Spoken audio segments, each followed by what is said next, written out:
Good afternoon, ladies and gentlemen, and welcome to Heartland Championship Wrestling live from the Dave Cave here on the Epic Sports Broadcasting Network. It is great to be here. This is Dave Little coming to you live from the Dave Cave with action from Pro Wrestling Mid-America, and it is a big afternoon show. We've already got plenty of folks here in the chat room. Welcome to Al, Red Sox fan, Carl Zilla, Derek Bauman. It is great to see you all here. And we have some exciting action here tonight. Our main event will be a rematch for the Pro Wrestling Mid-America Tag Team Championship, as the champions, Jack and Jerry Briscoe, take on the Road Warriors in a no disqualification rematch. These two squared off last month, and at that time it was the Briscoes getting themselves disqualified and keeping their titles. That won't happen today, as this match will be conducted under no disqualification rules, and the Briscoes are going to have to come through in a big way to retain their titles in tonight's main event. As we say hello to Cleveland baseball fan 879, welcome to this afternoon's action. Also tonight, we are going to see a very high-stakes steel cage match as Sting takes on Kevin Steen. We'll get into all the stipulations behind that match. We'll see a number one contenders match for the NWA World Heavyweight Championship with Bryan Danielson, a former champion, taking on Nick Bockwinkel. Should be a great match. And we're going to start things off with six-man tag team action in just a few moments. But before we get into the match, we'll review what happened in the pre-show. The show opened up with Jackie Fargo, accompanied by Jimmy Hart, picking up a pinfall victory over Jushin Thunder Liger. The Killer Bees, led by a remarkable comeback by B. Brian Blair, got the victory over the Wild Samoans. And just before we went to air, Shawn Michaels and Sweet Chin Music picked up the win over Jay White. As we say hello to Salvador America here in the chat room, saying, "Let's go Celtics." That'll be on in just a few hours, and I will indeed be watching. But now we're going to get things started with six-man tag team action. The following contest is scheduled for one fall to a finish with no disqualifications. This is a grudge match and a long time coming. Introducing first, team number one. First of all, 6'1", 303 pounds from the Isle of Tonga. This is Meng. And his partner, 6'1", 295 pounds from Tampa, Florida. This is Big Scott Hall. And their tag team partner, 6'3", 245 pounds from Omaha, Nebraska. This is Ted DiBiase. So it is Meng and Scott Hall, the associates or the thugs, if you will, from the DiBiase entourage. Set to do battle in six-man action here in tonight's first contest. Their opponents, first of all, 5'11", 215 pounds from Charlotte, North Carolina. This is Rocky KERNODLE. And his tag team partner is his brother, also from Charlotte, North Carolina. He stands at 6'1", weighs in at 249 pounds. This is Don KERNODLE. And their tag team partner from Norman, Oklahoma, 6'2", 275 pounds, the one and only Dr. Death, Steve Williams. All right, as you know, this feud and this match has been a long time coming. Ever since way back at Buckeye Bowl 2023, when a lumberjack match went down. And in that lumberjack match, it was Ted DiBiase who was attacked by Don KERNODLE, one of the lumberjacks. DiBiase was up to no good. KERNODLE came off the ring apron and nailed Ted DiBiase. And these two have been at war ever since. DiBiase has done everything in his power to get rid of Don KERNODLE. He has dispatched all kinds of, he put out a bounty, and nobody could seem to collect the bounty. The Moondogs couldn't get it done. The Love Brothers couldn't get it done. So DiBiase himself is bringing his men, Meng and Scott Hall, here to Memphis to take on the KERNODLE brothers and their new ally, Steve Dr. Death Williams. And of course, Williams and DiBiase, no strangers to controversy in their own right. So Dr. Death was more than happy to take up the cause with Don and Rocky KERNODLE in this six-man contest. So we'll get the counters in order, and we will be ready to go here shortly. Rocky KERNODLE is there to take the fall, says Carlzilla. Well, you know, there's going to be more than a fall taken in this match, because this is a grudge match situation, and it is high stakes, and there may be post-match shenanigans involved here as well. So Rocky KERNODLE is not only potentially going to take the fall, but is also going to be putting himself at risk for the well-being of his brother. And as we start things off, it will be Don KERNODLE himself starting things off against the very dangerous Meng. And Meng would love nothing more than to do some damage to Don KERNODLE and maybe collect some more greenbacks from the benefactor, Ted DiBiase. And it is Meng who wins the opening initiative role. And Meng who comes out with an attempted clothesline, but Don KERNODLE ducks out of the way of the clothesline, and it is KERNODLE with a swinging neckbreaker that takes Meng down to the canvas. How about that? This KERNODLE is resilient for sure. Meng thought about a tag. KERNODLE's got him by the leg, not going to let that happen. And now it is KERNODLE applying the Cobra Clutch. What on earth? Don KERNODLE has got Meng in the Cobra Clutch, trying to put him away, and Meng is just going to go out of the ring here. And out to the arena floor we go, as Meng slips out of the Cobra Clutch, goes down to the arena floor. Oh, but on a roll of 11, that's not going to be good for Meng. The opponent, Don KERNODLE, comes out of the ring and tries to hit you with an object like a steel chair. The referee comes out and warns him to stop, but he pushes the referee aside and continues. This is a no disqualification match. So Don KERNODLE wailing away on Meng with a steel chair, and the fans here in Memphis are loving it. All right, Mark Ferguson now joining us as action between the KERNODLE brothers and Dr. Death Williams against DiBiase and his entourage. He is opening the show here in Memphis.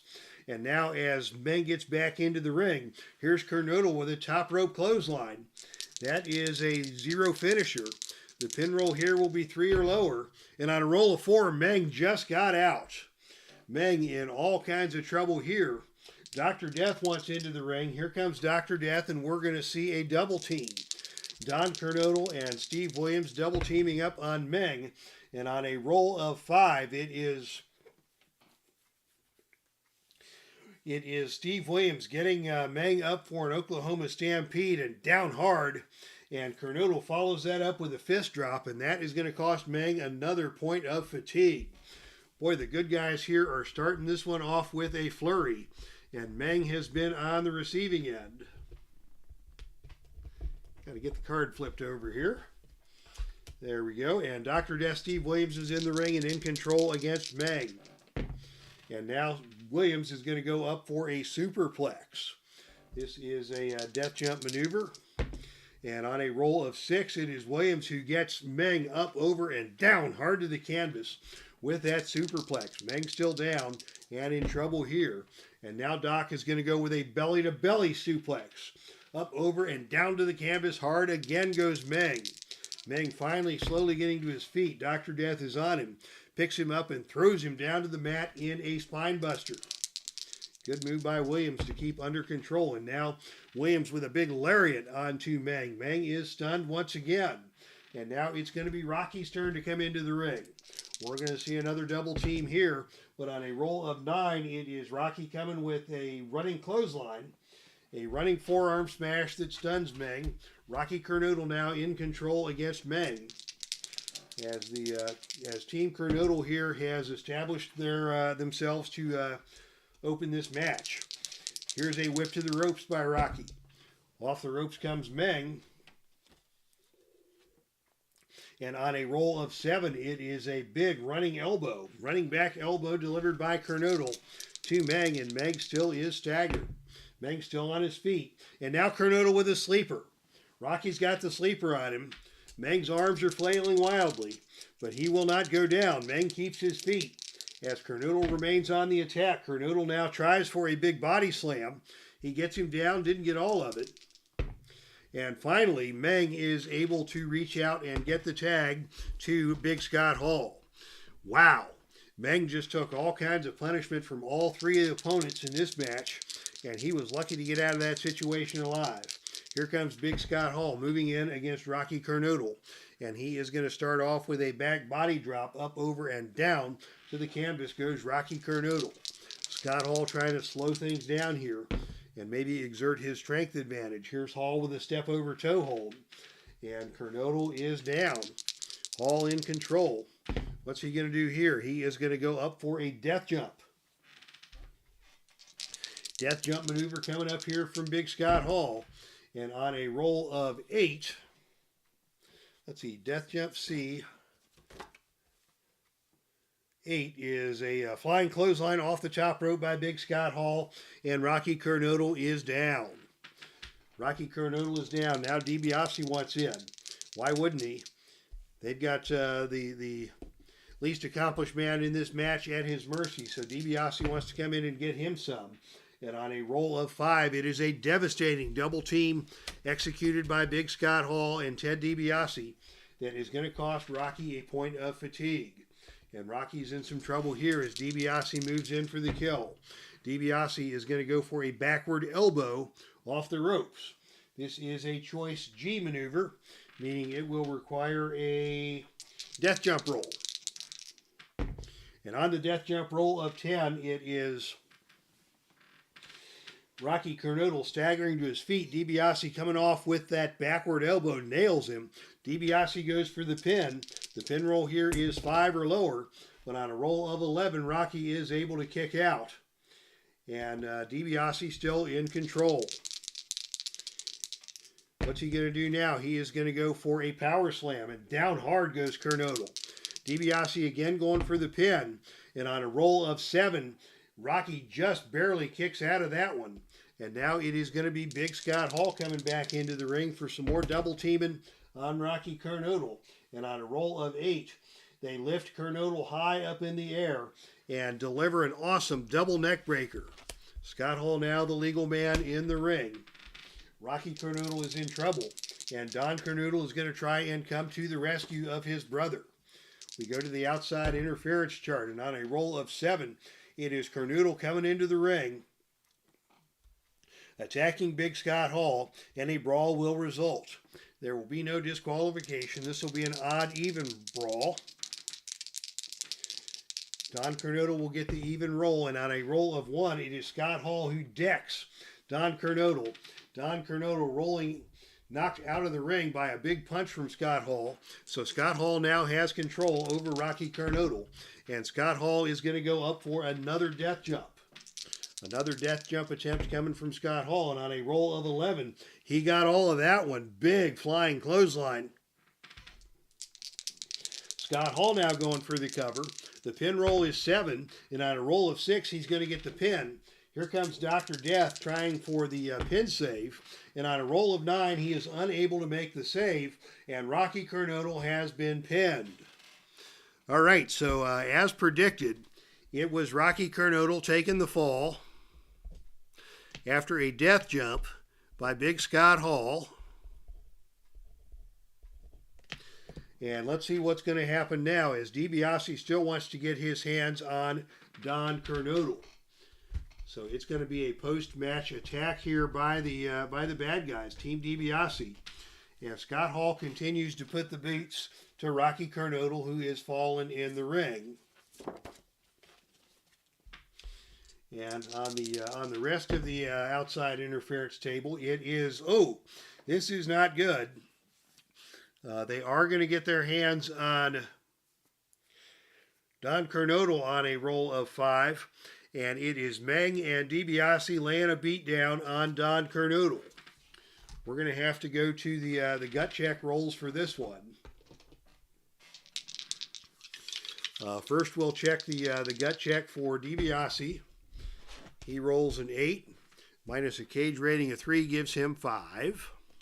And MENG took a couple of points of fatigue, so he rolls a 6, minus 2 for the fatigue, minus 3 for the cage, so that is a 1. DIBIASE and MENG go for a total of 6. Don KERNODLE took no damage, but only rolls a 4. Minus 4 gives him a gut check roll of 0. Let's see what Dr. Death is able to contribute. Oh, Dr. Death on a roll of 12. That's going to be good for the good guys. Subtract his cage rating of 2, and it is Dr. Death coming in to clean house. DIBIASE was putting the boots to KERNODLE. MENG had him by the arms, and DIBIASE slaps around KERNODLE, but Dr. Death Steve Williams comes into the ring and cleans house and saves the KERNODLE brothers from injury. All right, so DIBIASE got the match he wanted. He got the opportunity he wanted, but it was Dr. Death Steve Williams cleaning house at the end of that match. And we may see some additional feud action after this. We'll check into that later as Doc cleans house in the post-match melee.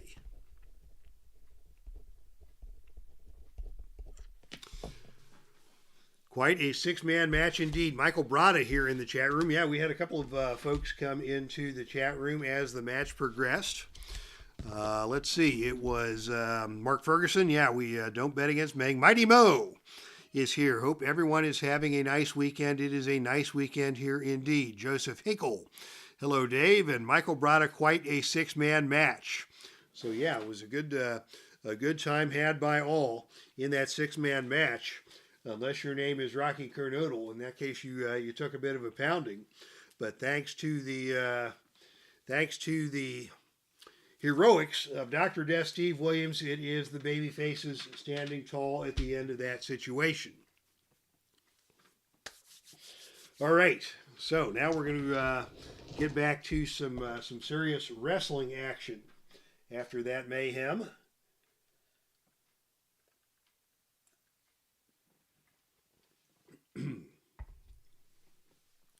The following contest is scheduled for one fall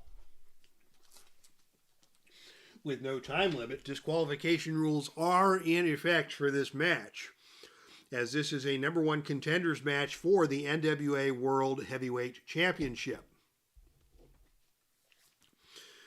Introducing first, 6'1", 245 pounds out of Beverly Hills, California. This is Nick Bockwinkel. And his opponent is a former NWA World Heavyweight Champion. He stands at 5'10", weighs in at 195 pounds out of Aberdeen, Washington. This is the American Dragon, BRYAN Danielson. All right, so Danielson and Bockwinkel squaring off. The winner of this match will get a title shot at the NWA World Heavyweight Championship. The current champion is Ric Flair. Next week on pay-per-view, Flair will be defending the title against Kurt Angle, the winner of the Money in the Bank ladder match. So Flair versus Angle next week. It is pay-per-view. It will be here on the channel on Saturday evening. And whoever emerges with the title belt after that match, the number 1 contender will be the winner of this match between BRYAN Danielson and Nick Bockwinkel. And with that, we are ready for action. And the opening initiative roll is tied. And in this case, that means something is going to happen during the pre-match introductions. So we'll pause here, as it will be.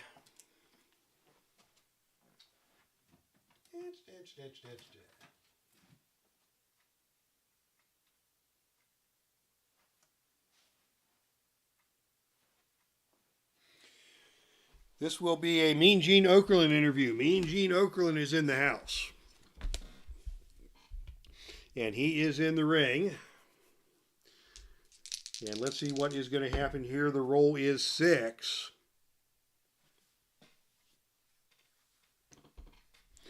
A heated argument between feuding enemies ensues, but no violence takes place. Both wrestlers add 1 to their initiative roll. So tempers are flaring here as Mean Gene Okerlund does his pre-match introduction. So we will re-roll the initiative roll, and that goes this time to Bockwinkel. And since there is a heated pre-match debate, we'll start things off on level 2 offense. So Danielson and Bockwinkel. Bockwinkel trying to get under the skin of Danielson. Danielson will have none of it. Tempers flare and fist fly at the beginning of the match. And it is Nick Bockwinkel who is able to deck Bryan Danielson and now goes with a butt drop to the leg. And Danielson comes up holding that leg, rolling away as Bockwinkel takes control and now is choking his man on the ropes. So Bockwinkel going right to the rough stuff, choking down Danielson. Bockwinkel follows that up with a drop toe hold as Danielson tries to get to his feet. Bockwinkel takes him right back down to the canvas. Got some riding time going here for Bockwinkel. As Bockwinkel now is going to attempt a drop kick. This is a choice C maneuver. We'll definitely want to use the power roll. So he will need a roll of 9 or lower to hit this drop kick. And on a roll of 6, he nailed him. And Danielson is going to roll out of the ring as a result of that drop kick and that opening flurry. Danielson leaving the ring to take a break, and Bockwinkel's just going to wait him out in the ring. And kind of tauntingly, Bockwinkel is holding the ropes for Bryan Danielson, trying to get him back into the ring. But as Danielson comes into the ring, it is Bockwinkel who catches him, knee to the side of the head. He's got him up for a pile driver, and down to the canvas hard goes Danielson. Bockwinkel drops Danielson with a hard pile driver, and now a big back suplex by Danielson, and that applied to Danielson. And that is going to cost Danielson a point of fatigue. No pin roll here since the pin rating is only a 1. But Bockwinkel is in control, and Bockwinkel now is going to take things out of the ring once again. And this time on a roll of 6, this is the out of the ring brawl. The best man wins. And these men are equal performers on the arena floor, so it will be Bockwinkel, the wrestler on offense, who wins the brawl and maintains control as they come back into the center of the ring. And another pile driver attempted by Bockwinkel. Didn't get all of that one. Danielson a little woozy as he gets up to his feet. Bockwinkel is on him, and Bockwinkel again working the leg with another butt drop. And Danielson is down and holding that leg once again. Now Bockwinkel's going for the knee smash to the back. Also a choice maneuver that's going to require a death jump roll. And on a roll of 4, Danielson is able to get out of the way of that one. And with the double leg takedown, he nails Bockwinkel and puts him down onto the mat. Danielson now in control. And it is Danielson who is going to go for a small package, and Bockwinkel kicks right out of that one. Danielson in control now. And it is Danielson with a discus elbow smash that stuns Bockwinkel. Bockwinkel staggers back. Danielson's on him. Danielson now is going to dive off of the middle rope and nail Bockwinkel with a flying shoulder smash in the center of the ring, and Bockwinkel goes down. Danielson follows that up with a big tiger suplex, and down to the canvas goes Bockwinkel again. Danielson has counterattacked and has got his flurry on. Missile dropkick delivered by Bryan Danielson, again stunning Bockwinkel. Both men to their feet. Danielson goes up again for another missile drop kick, but this time Bockwinkel dodges out of the way. Danielson has to come down on the off of the ropes as Bockwinkel was able to avoid that, and they lock up again in the center of the ring. And as they come together, it is Bockwinkel with a hip toss that takes Danielson over and down to the canvas. Bockwinkel snapmares him over, but Danielson rolls through the snapmare, turns, and duck under go behind by Danielson into a surfboard stretch. Bockwinkel being stretched by Danielson. Both these men really good on the mat. Bockwinkel gets to his feet, and it is Danielson now with a fireman's carry into an airplane spin. Around goes Bockwinkel into the airplane spin and down to the canvas hard. Danielson going up for another missile dropkick. Oh, this time Bockwinkel got out of the way. Danielson flies through the air and misses everything, hits the canvas hard. Bockwinkel now in control. What's Bockwinkel going to do is he's got control. He is again going to snap mirror Danielson down to the canvas. Danielson with a reversal, and Danielson comes back. Thought about another missile drop kick. Again, Bockwinkel ducks down, gets out of the way of that. And now again, Bockwinkel is going to work the leg. Danielson thought about going up to the top ropes, and Bockwinkel chop blocked him. And Bockwinkel now has control as they come together again. It is a collar and elbow tie-up, and this time it is Danielson, the more agile of the two men, who takes control with an armbar. Armbar applied by Danielson into a dragon suplex. Nice move by Danielson. Bockwinkel down on the dragon suplex. And now he's thinking about that missile dropkick again. Again, Bockwinkel outsmarts him. And they're going to come together in the center of the ring. Danielson again wins the tie-up. And Danielson with a whip to the ropes and a flying shoulder smash off of the ropes. And Bockwinkel is stunned once again. Danielson in control. Trying to work that surfboard stretch now. Slow things down here with a submission hold. And now again to the airplane spin. As Bockwinkel came free, Danielson spun him around and just dumped him to the canvas. And Danielson now is going to go up for another dive off of the middle turnbuckle. Flying clothesline. Again, staggering Nick Bockwinkel. Danielson follows that up with a big discus elbow smash. Oh, he got all of that one. Bockwinkel goes down. Danielson goes for a quick cover. The pin roll is snake eyes, but on a roll of 6, Bockwinkel gets out of there. And Danielson, after that discus elbow smash out of nowhere, has Bockwinkel down. He's going to go for the small package. And again, Bockwinkel counters that. There will be no pinfall. And Bockwinkel is just going to crawl out of the ring and down to the arena floor. Now we go again to the arena floor. And oh, on a roll of 11, this time it is Danielson who comes flying off of the between the ropes and nails Bockwinkel on the arena floor. We may see a count out here on a roll of 3 or lower, but on a roll of 4, Bockwinkel just able to make it back in. Bockwinkel thought he was outsmarting Danielson, taking a breather. Danielson flew between the ring ropes, nailed Nick Bockwinkel with the shoulder smash, sending Bockwinkel careening into the steel security railing. And Bockwinkel, stunned by that, barely able to beat the 10 count back into the ring. And now as Bockwinkel returns to the ring, Danielson's going up for a death jump. And on a roll of 6, he nails on a flying clothesline off the top turnbuckle again. Bockwinkel is down, and Danielson is going to go back up for yet another death jump. Danielson taken to the skies, and on a roll of 7, another missile dropkick nails Nick Bockwinkel. Danielson in control, and Danielson now is going to pitch Bockwinkel out of the ring. Action goes back out to the arena floor, and on a roll of 11, it is Danielson again with a, this time came over the top rope. Suicide tope, wiping out Bockwinkel on the arena floor. And on a roll of 5, again, Nick Bockwinkel just barely able to get back into the ring.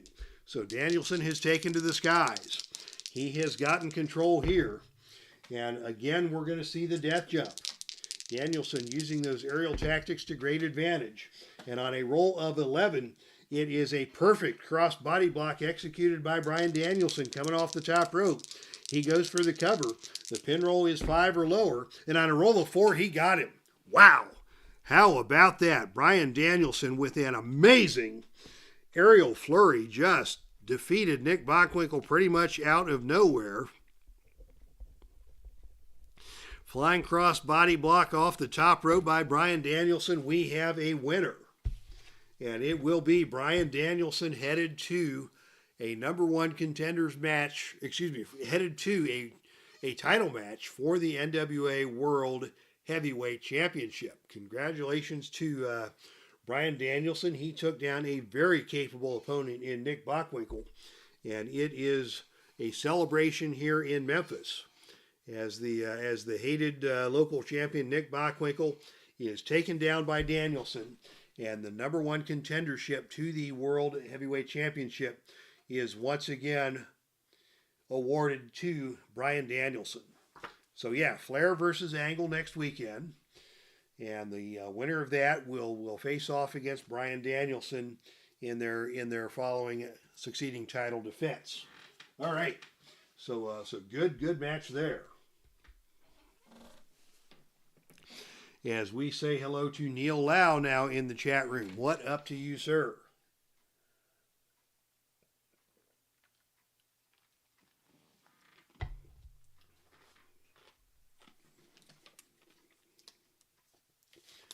Ladies and gentlemen, the following contest is scheduled for one fall. This is a steel cage showdown. And as you know, here in Pro Wrestling Mid-America, there has been a very devious faction that has emerged, calling themselves, quote-unquote, whatever we want, or 3W for short. This 3W faction has prided themselves on being the bullies and getting away with whatever they feel like in the Pro Wrestling Mid-America. That bunch includes Jackie Fargo, who is the ringleader of the bunch, and he has brought in Jimmy Hart as their advisor. Also part of that group, Terry Funk and Stan Hansen, and most notably Barry Windham is part of the 3W stable with Jackie Fargo. Windham, of course, has been the target of a long chase by former Atlantic Wrestling Federation champion Sting, as it was Windham back in their Florida days who took out Sting, injured Sting, and forced Sting to relinquish the AWF championship. This was before the draft. During the draft, it was Windham getting drafted into Texas, and Sting has followed. Sting has been trying for the better part of 6 months to get his hands on Barry Windham without success, and Windham now is surrounded by this big bunch of thugs. So, part of this big bunch of thugs, the 3W stable, is a young man by the name of Kevin Steen. Steen is not a full-fledged member of 3W, but he is being groomed by 3W, and they refer to him as the prospect. He kind of does the dirty work for these 3W guys. He is working to try and earn the favor of Jackie Fargo and the members of 3W and perhaps become a full-fledged member of the faction. So, that brings us to tonight. Kevin Steen has been assigned the task of taking on Sting in a steel cage. The stipulations are high on both sides. If Kevin Steen can win this steel cage match, then he will gain full membership to the 3W stable. He will no longer be a prospect. He will be a full-fledged member of the 3W stable. On the other hand, if Sting wins this match, Sting gets his shot at Barry Windham. So Sting wants his hands on Windham. He's got to go through Steen to get there. Steen wants to earn his place in the 3W stable. The other stipulation is that if Sting loses this match, he leaves Texas, and his dream of getting his hands on Barry Windham will go for naught. So Sting is putting it all on the line here tonight. He loses, he leaves Texas. That's the end of that. And Barry Windham will move on to not have to worry about that any further. If Sting wins, he gets his match. Kevin Steen, if he can defeat Sting here in the steel cage tonight, will gain full membership to the 3W faction and all the rights and benefits thereunto. So, here we have it, Sting and Kevin Steen in the steel cage in a high-stakes matchup. I hope you followed all that. Sting wins, he gets his hands on Barry Windham. Sting loses, he leaves Texas. Steen wins, he gets the full-fledged membership in the 3W stable and is no longer a faction. I was a big fan of the TV show Sons of Anarchy back in the day, and that's what inspired the prospect label being applied to Kevin Steen. And the opening initiative roll goes to Sting. Sting has all the momentum here and all the incentive. And Sting is going to come out with a hip toss, tossing Steen down to the canvas. Sting follows that up with a whip to the turnbuckle. Off the turnbuckle comes Kevin Steen. And on a roll of 11, it is an incredible neck-breaking clothesline delivered by Sting that just turns Kevin Steen inside out. Sting in control now, and Sting is going right to the Scorpion Deathlock. This is a steel cage match. Can't nobody do nothing about it. Terry Funk is at ringside, but he can't interfere. Steen will have to tap out on a roll of 4 or lower, but on a roll of 10, Steen is able to survive the Scorpion Deathlock on the first application. Finally crawling over to, turning it over to his back, and able to get himself free. But Steen is slowed down here noticeably. And Sting is going to follow that up with a flying clothesline. Big flying clothesline. As Steen got to his feet, Sting nailed him. Sting follows that up with a whip to the ropes. Off the ropes comes Kevin Steen. And on a roll of 7, it is Sting with a high back body drop that sends Steen crashing down to the canvas. Sting follows that up with a big elbow drop. Steen is remaining staggered. Sting follows that up. He's going to go for a drop kick. This is a choice C maneuver. So Sting is going to need a roll of 7 or lower to hit that, and on a roll of 6, he nailed it. And Steen is staggered. Sting's going to go for a quick pinfall on Snake Eyes. No, that's not going to happen as Steen kicks out with authority. Sting still in control. Sting now going for a dive off the middle ropes. And Sting gets the leave the ring. There was no leave the ring, obviously, in a steel cage match. Let's see what the book says about that. Ignore the leaving the ring option. So Steen remains in control. Sting remains in control against Kevin Steen, and now Sting is going for the Stinger Splash, and he nails the Stinger Splash. Kevin Steen is jammed into the turnbuckle in the corner by that Stinger Splash. That cost him another point of fatigue. Sting has got another Stinger Splash. He hit it again. He's going to go for the pinfall. The pin roll is 5. And on a roll of 8, Steen is able to kick out again, but Steen has gotten no offense going whatsoever. And now Sting goes back to the Scorpion Deathlock. The tap out roll here is 9 or lower, and on a roll of 9, he got him. Sting just dominated that from start to finish. Kevin Steen is forced to tap out, and Terry Funk at ringside is not the least bit happy. The cage door has been opened. Terry Funk is coming into the ring with his branding iron.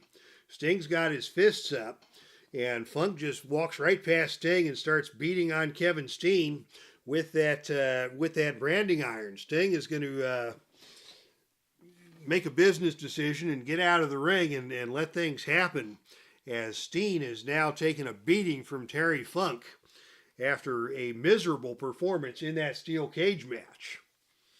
So Funk not at all happy about Steen losing that match. Funk has kind of been the mentor to Kevin Steen. Steen had his opportunity, and he failed miserably, as Sting is your winner.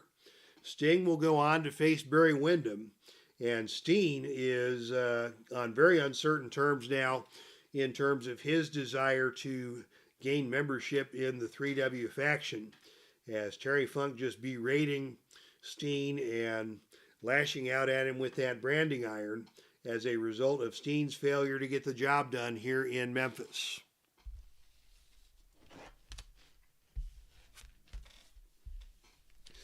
All right, very exciting night for Sting. He finally gets his hands on Barry Windham, the moment that he has waited months and months to achieve. And for Kevin Steen, disappointment on top of disappointment, as his dreams have gone up in smoke at the hands of the very popular Sting, and a very popular outcome here in Memphis, as they can't wait to see Sting get his hands on Barry Windham. All right, ladies and gentlemen, that brings us to our main event of the evening.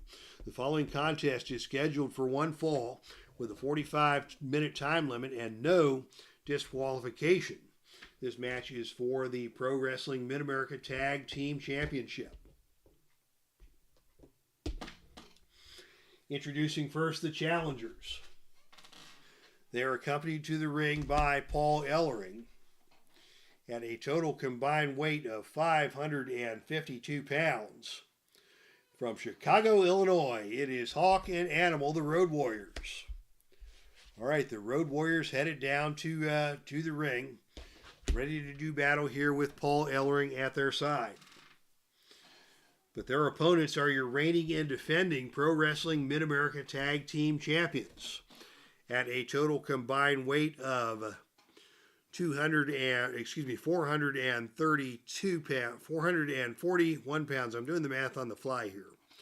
Total combined weight, 441 pounds out of Blackwell, Oklahoma. The BRISCO brothers, Jack and Jerry.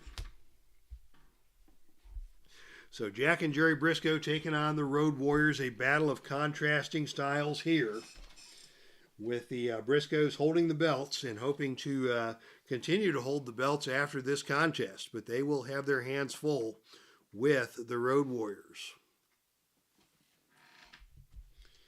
Championship dice will be used for this match. And it will be Jerry Briscoe starting things off against Road Warrior Animal as they come together in the center of the ring. And the opening initiative role is won by Animal. And Animal comes out and attempts a drop kick. They lock up, whip to the ropes. Animal misses on the drop kick as Jerry Briscoe sidesteps that. And it is Briscoe now with a fireman's carry takedown that puts Animal down to the canvas. They get back to their feet. Animal first to his feet. And it is Animal with a blatant chokehold on Jerry Briscoe right in full view of the referee. Animal choking down Briscoe. And that's part of the deal here in this no disqualification match. As the chokehold has continued to be applied, finally Briscoe gets over and ducks under the top rope to break the hold and force Animal back out to the center of the ring. Jerry Briscoe attempting a drop kick now out of nowhere. And on a roll of 8, he nails the drop kick onto Animal. As they came back together, Animal was expecting a lockup, and instead, Jerry Briscoe with a standing drop kick nails Animal right in the mush. Animal not able to get over and make a tag, and it is Jerry Briscoe now with an opportunity to do some damage. Animal thought about getting out of the ring. Briscoe's not going to let that happen. As Briscoe locks up with him, and Briscoe now with a fireman's carry takedown takes Animal back down to the canvas and tags in brother Jack. Jack Briscoe now coming into the ring as Road Warrior Animal is down, and Jack Briscoe is in control. Jack Briscoe starts him off with a deep arm drag, and both men get to their feet quickly. Coming in, it is Briscoe who is not going to be able to get a body slam. Animal just overpowers him with a forearm smash to the back. And now it is Animal with a whip to the turnbuckle. Off the turnbuckle comes Jerry Briscoe, but on a roll of 6, it is Animal charging in and Briscoe catching him with a knee to the head as Animal charged the turnbuckle. Briscoe now follows that up. He's going to try for an airplane spin, a choice E maneuver. He'll need a roll of 10 or lower to complete that, and on a roll of 4, he gets him up, spins him around, and dumps him down onto the canvas. And Animal quickly rolls out of the ring and down to the arena floor.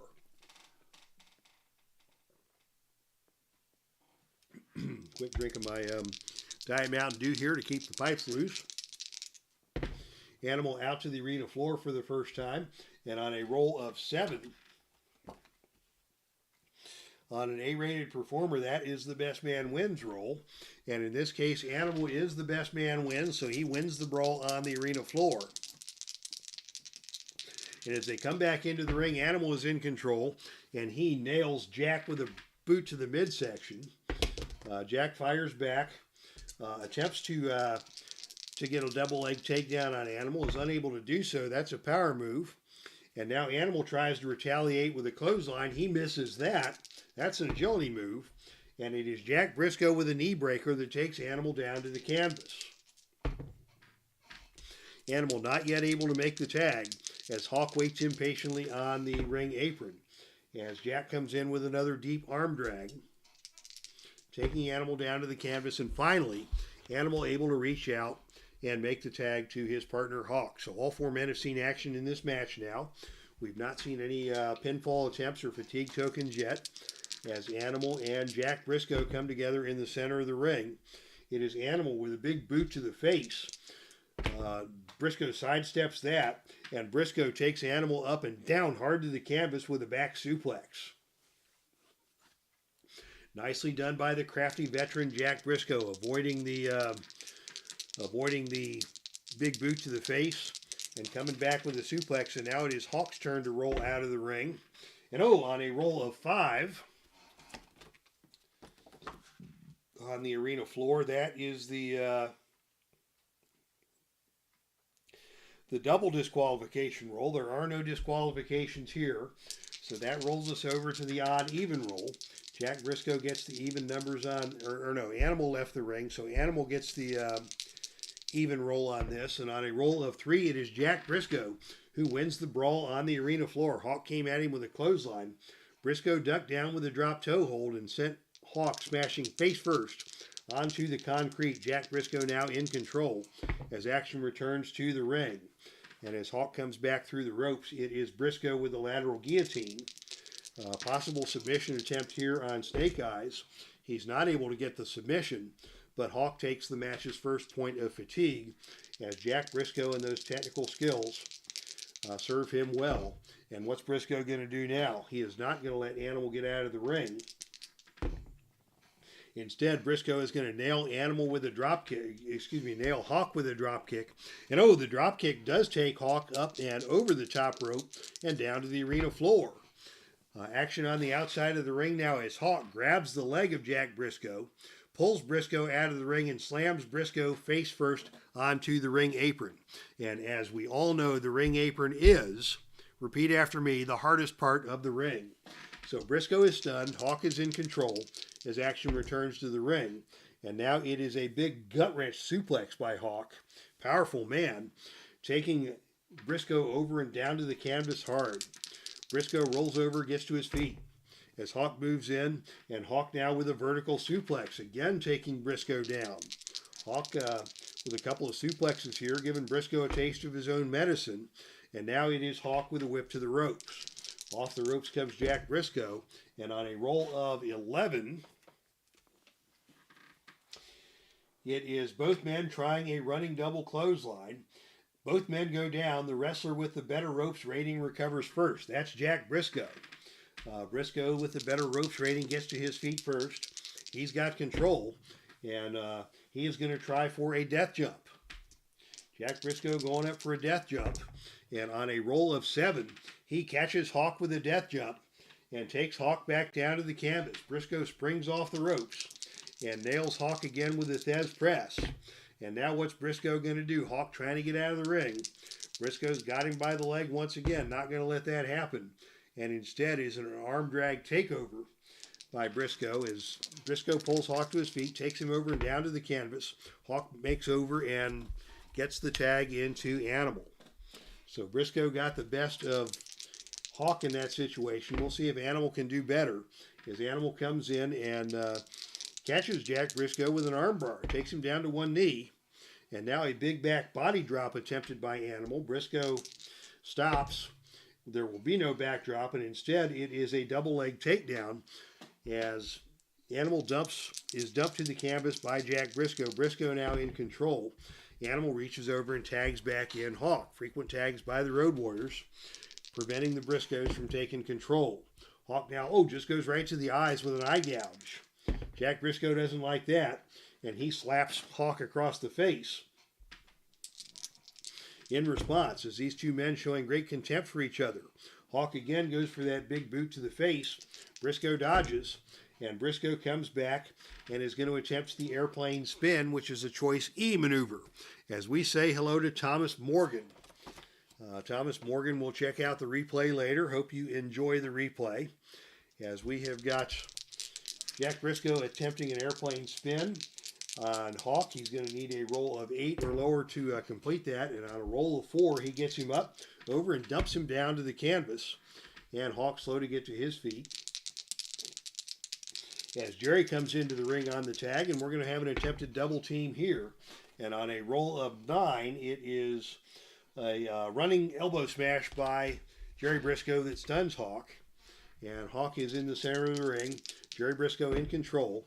As Jerry Brisco moves in and Hawk powers his way up as Brisco was trying something. But Hawk just overpowered him. And they come back together in the center of the ring. Brisco was attempting a body slam or something, and Hawk just shoves him away.